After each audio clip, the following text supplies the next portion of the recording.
امارات متحده عربی سال 2022 را با برگزاری فعالیت‌های متعددی و همچنین افتخارآفرینی‌های زیادی پشت سر گذاشت. این کشور همیشه سعی در ارتقا بخشیدن تمامی بخش‌های دولتی و غیر دولتی داشته و در عرصه‌های جهانی به خوبی درخشیده. اکسپو 2020 یک نمایشگاه جهانی بود که از 1 اکتبر 2021 تا 31 مارس 2022 برای اولین بار در خاورمیانه توسط دبی در امارات متحده عربی میزبانی شد. در ابتدا برای 20 اکتبر 2020 تا 10 آوریل 2021 برنامه ریزی شده بود که به دلیل اپیدمی کووید 19 به تعویق افتاد. با وجود به تعویق افتادن، برگزار کنندگان نام اکسپو 2020 را برای اهداف بازاریابی و برندسازی حفظ کردند. این رویداد در 6 ماه خود بیش از 24 میلیون بازدید را ثبت کرده است. مجمع عمومی دفتر بین‌المللی نمایشگاه‌ها در پاریس در 27 نوامبر 2013 دبی را به عنوان میزبان معرفی کرد.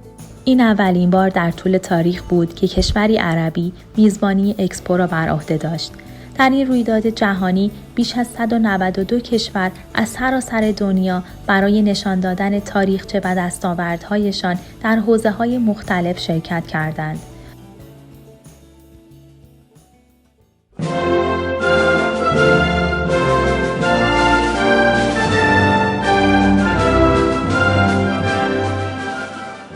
برای افرادی از سراسر دنیا که توانستند نوآوری و اختراعات چشمگیر و بی‌نظیری را ثبت کنند، حضور در اکسپو 2020 دبی فرصتی طلایی بود. این رویداد یکی از طولانی‌ترین و جالب توجه ترین نمایشگاه‌هایی بود که در طول سال برگزار شد و در آن دستاوردهایی در حوزه‌های صنعت، فناوری، گردشگری و تجاری به نمایش گذاشته شد.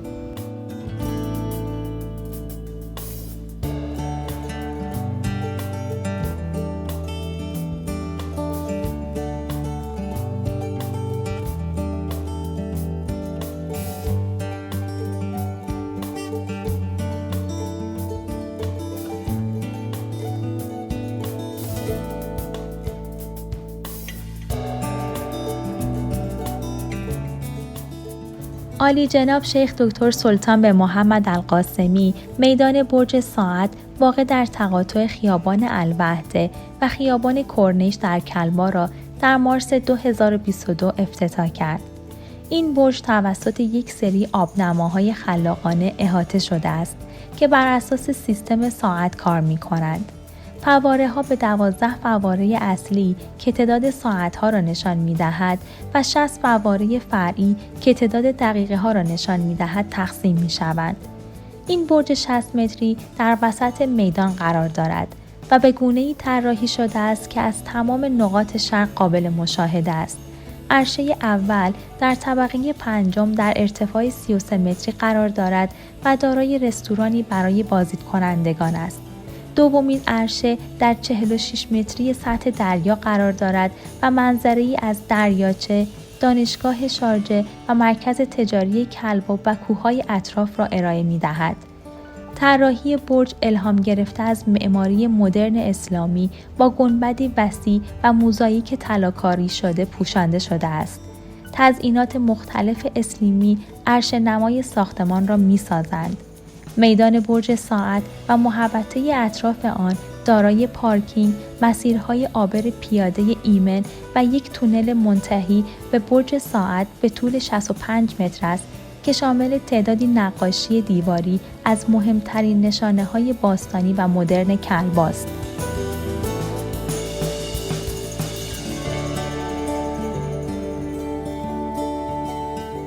جشنواره کتابخوانی کودکان شارجه جشنی فرهنگی است که نه تنها کودکان را به خود جذب می‌کند، بلکه لذت یادگیری را به والدین و بزرگسالان در فضایی دوستانه و خانوادگی می‌بخشد.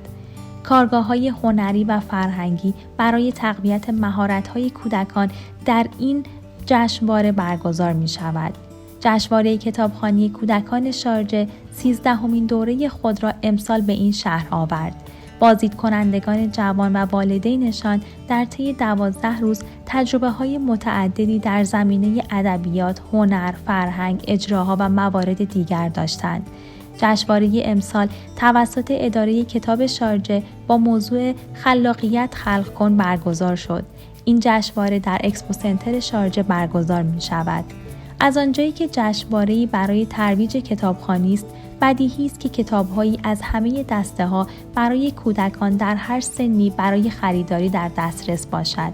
جشنواره کتابخوانی کودکان هر سال پذیرای تعدادی از نویسندگان بین‌المللی کودک میباشد.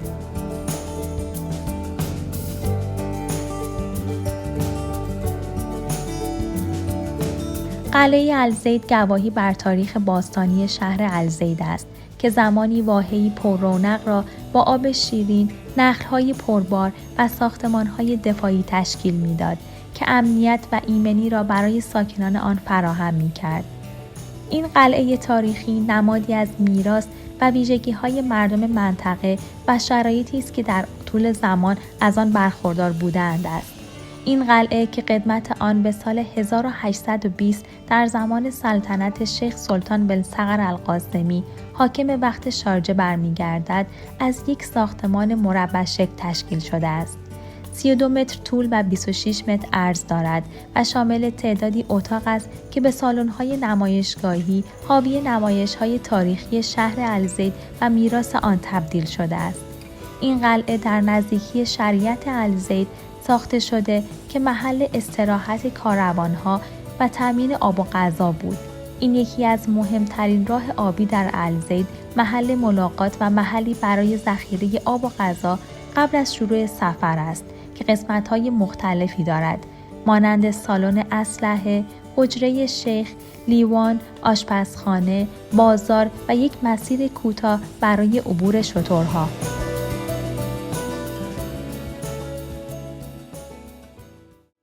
اما غم‌انگیزترین اتفاق امسال از دست دادن یک رهبر توانمند و یک معلم به تمام معنا بود.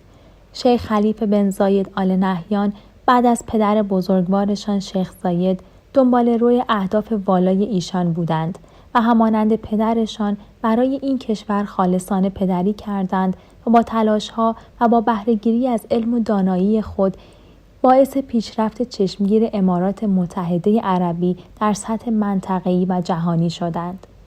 امارات متحده عربی یک شهروند عزیز، رهبری دلسوز و دانا را از دست داد. دستاوردها، خرد، سخاوت و ابتکارات ایشان در گوشه و کنار این کشور طنین انداز است. بعد از وداع این رهبر عالی قدر، برادر ایشان عالی جناب شیخ محمد بن زاید آل نهیان که در زمان حیات شیخ خلیفه ولیعهد ابوظبی و معاون فرماندهی عالی نیروهای مسلح امارات بودند، به ریاست جمهوری امارات متحده عربی نایل شدند. لطف و عنایت خداوند و دعای خیر ملت بدرقه راه ایشان باشد.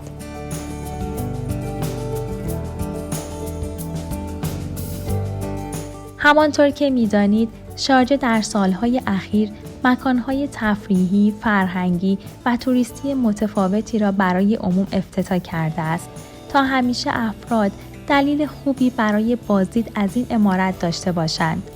از سرگرم کننده ترین و مهیج ترین مکانهای دیدنی و توریستی شارجه می توان به پارک بزرگ سافاری شارجه اشاره کرد.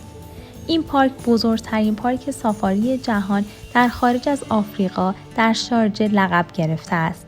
جاذبه عظیم حیوانات در منطقه‌ای حفاظت شده طبیعی البریدی در شهر الزید. پارک شارجه مساحتی به وسعت 8 کیلومتر مربع را در بر می‌گیرد. بیش از 120 گونه در این سافاری یافت می‌شود. این سافاری پارک ملی سنتی نیست، بلکه مکانی است که می‌شود آن را از طریق 12 قسمت کاوش کرد. هر قسمت زندگی و چشمانداز حیوانات و پرندگانی را که در آنجا زندگی می‌کنند را به تصویر می‌کشد. در این مکان بیش از 1000 درخت بومی و آفریقایی کاشته شده است و همچنین برای تماشای گونه‌های متفاوت حیوانات و پرنده‌ها آماده باشید. یکی از زیباترین فعالیت‌های فرهنگی امسال در شهر شارجه برگزار شد. 41مین دوره از نمایشگاه بین‌المللی کتاب شارجه از 2 نوامبر تا 13 نوامبر در مرکز اکسپو شارجه فعالیت داشت. امسال ایتالیا مهمان افتخاری نمایشگاه کتاب شارجه بود. در این نمایشگاه مجموعی از گفتگوها، کارگاه‌ها و 80 مورد اجرای نمایش و موسیقی را شامل شد. بخش‌های مشخصی از فضای نمایشگاه به طراحان و هنرمندان گروه‌های سنی مختلف اختصاص پیدا کرد. شعار این دوره از نمایشگاه نشر کلمه عنوان شد. مسئولان برگزار کننده نمایشگاه معتقد بودند که با این شعار شرکت کننده ها را دعوت می کنند که قدرت کلمات رو در به وجود آوردن پل‌هایی بین جوامع فرهنگی رو باور کنند. امسال 95 کشور در این نمایشگاه شرکت کردند و یک رویداد فرهنگی بزرگ دیگر را برای شارجه رقم زدند. امسال هم همانند سالهای گذشته چهره‌های شناخته شده و هنرمندان مشهوری مهمان نمایشگاه کتاب در شهر شارجه بودند. بازدید کننده ها هم کتاب‌های مورد علاقهشان را خریداری می‌کردند و هم با نویسندگان و چهره‌های مهمان ملاقات داشتند. از دستاوردهای بزرگ این رویداد آشنا شدن افراد با فرهنگ‌ها و ایده‌های منطقه‌ای و بین‌المللی بود. این نمایشگاه امسال هم به لطف هماهنگی‌های هیئت کتاب شارجه و به رهبری عالی جناب شیخ سلطان با شکوه بیشتری برگزار شد.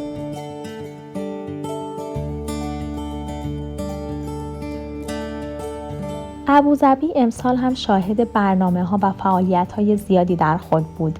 یکی از جالب‌ترین و جدیدترین اتفاق امسال این شهر برپای یک کنگره رسانه‌ای با مشارکت بین‌المللی بود. کنگره جهانی رسانه ابوظبی امسال میزبان اولین دوره کنگره جهانی رسانه‌ها با مشارکت خبرگزاری امارات بود. این کنگره از 15 تا 17 نوامبر برگزار شد. برنامه کنفرانس به چندین زبان ارائه شد و برای مخاطبان جهانی بسیار جذاب بود. صنعت رسانه جهانی در ابوظبی گرد هم آمدند تا از فرصت‌های شبکه‌سازی استفاده کند و در یک برنامه کنفرانسی به اشتراک گذاری ایده‌ها و راه‌حل‌های پیشرفته که آینده صنعت را شکل می‌دهد شرکت کند. کنگره جهانی رسانه بستری را برای روزنامه‌نگاران، شرکت‌های فناوری، سازندگان محتوا، متخصصان بازاریابی دیجیتال، تنظیم کننده ها و سهامداران کلیدی رسانه ارائه کرد. این کنگره جهانی تبادل دانش را تسهیل می کند و فرصت‌هایی را برای مشارکت تجاری برای متخصصان رسانه از سراسر جهان ارائه می کند. از مهمترین دستاوردهای شهر همیشه فعال شارجه راه‌اندازی یک مزرعه بزرگ چند هکتاری گندم است. حاکم شارجه در یک مزرعه بزرگ گندم در منطقه ملیحه بذر کاشته. این نشان دهنده راه اندازی فاز اول این پروژه با وسعت 400 هکتار است. برداشت محصول به احتمال زیاد در ماه‌های آینده انجام خواهد شد. در مرحله دوم این پروژه تا سال 2024 مساحت آن به 880 هکتار خواهد رسید و تا سال 2025 1400 هکتار خواهد بود. زیرساخت‌های مزرعه تکمیل شده و خطوط آبیاری 13 متری راه اندازی. فرایند آبیاری در مزرعه توسط هوش مصنوعی انجام می شود. اطلاعات مربوط به آب و هوا و خاک برای کمک به تنظیم مصرف آب به مراکز اصلی ارسال می شود. عالی جناب شیخ دکتر سلطان بن محمد القاسمی، عضو شورای عالی و حاکم شارجه، بر اهمیت این پروژه ها برای تضمین امنیت غذایی تاکید کرد. وی تاکید کردند که چگونه میتوان واردات سالانه گندم امارات متحده عربی را به لطف مزرعه ها کاهش داد. حاکم شارجه از کشاورزان خواست تا با نهادهای دولتی شارجه برای توسعه مزارع خود هماهنگ شوند.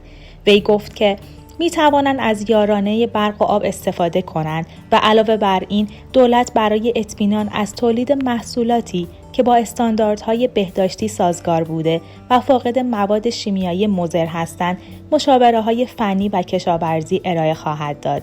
امنیت غذایی یکی از اولویت‌های اصلی دولت امارات متحده عربی است و به همین منظور چندین پروژه نوآورانه برای تقویت تولید مواد غذایی در امارات راه اندازی شده است.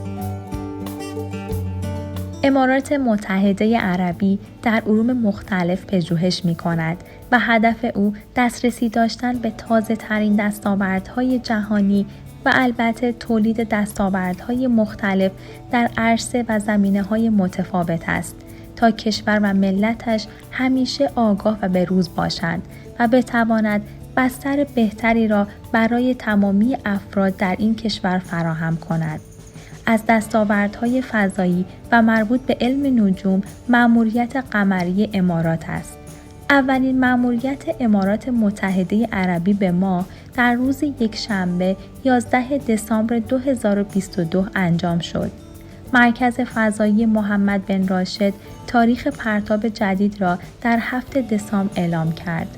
برنامه پرتاب مربوط به یک ماهنورد به نام راشد به ماه بود که در دهانه اطلس فرود خواهد آمد. فرود این ماهنورد تقریباً 5 ماه پس از پرتاب در آوریل 2023 انجام خواهد شد، چرا که فضاپیمای یکپارچه از مسیری با انرژی کم به سمت ماه استفاده خواهد کرد و نه مسیر مستقیم. در این کشور به خصوص در امارت شارجه نه تنها هر ساله بلکه هر روز شاهد فعالیت‌ها، نمایشگاه‌ها و سمینارهای متعددی در زمینه‌های مختلفی هستیم. برگزاری تمامی اینها نتیجه راهنمودها و تلاش‌های رهبران این کشور در راستای آینده‌ای بهتر و درخشان‌تر برای امارات متحده عربی است.